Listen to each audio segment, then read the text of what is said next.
The Flood Girls, Eleanor Flood, nominated by Daniel Clowes. I first met Eleanor Flood in 1995, back in the olden days of what we once called the San Diego Con, to differentiate it from Dallas Con, Sac Con, Leprechaun. A few years before, it was gentrified by Hollywood, and comics were still the main focus.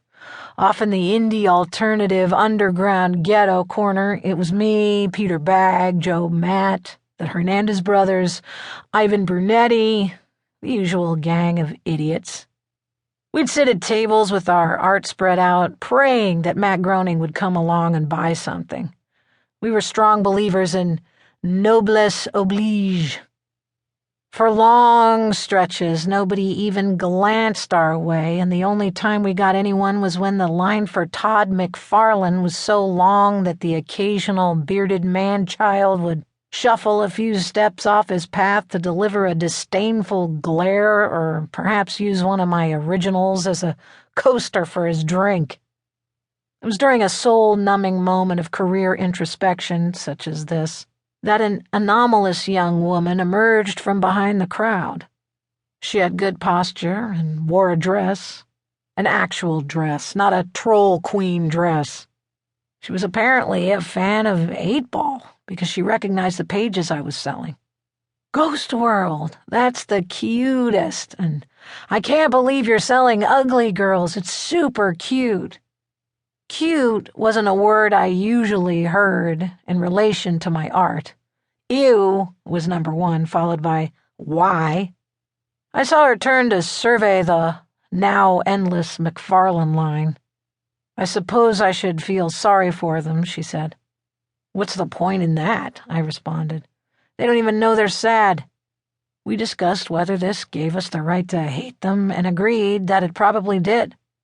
Then she picked up my whole portfolio and asked, would it be bad if I just bought everything? I told her that would be fine. She wrote me a check. Eleanor Flood, New York, New York. The next time I saw her was 9 years later. I was in New York for something and promised my sister I'd go see my nephew who was answering phones for a production company. She said, you know the show Looper Wash, the short about girls on ponies that played before Ice Age, and now it's a series on Fox?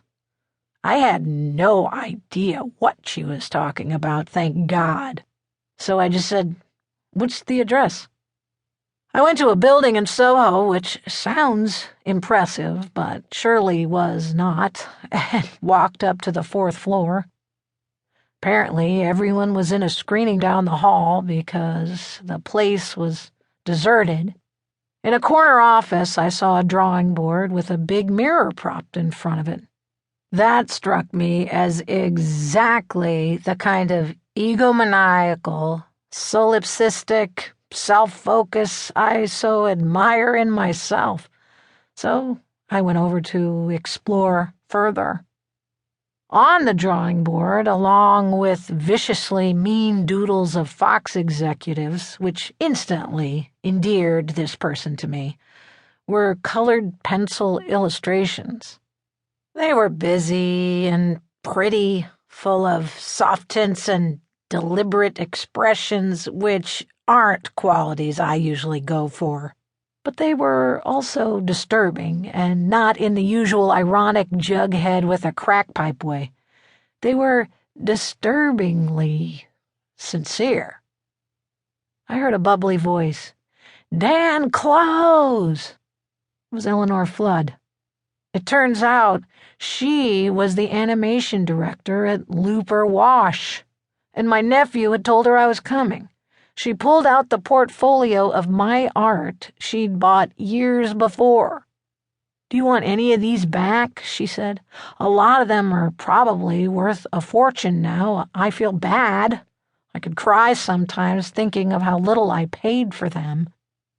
I actually had cried thinking the same thing.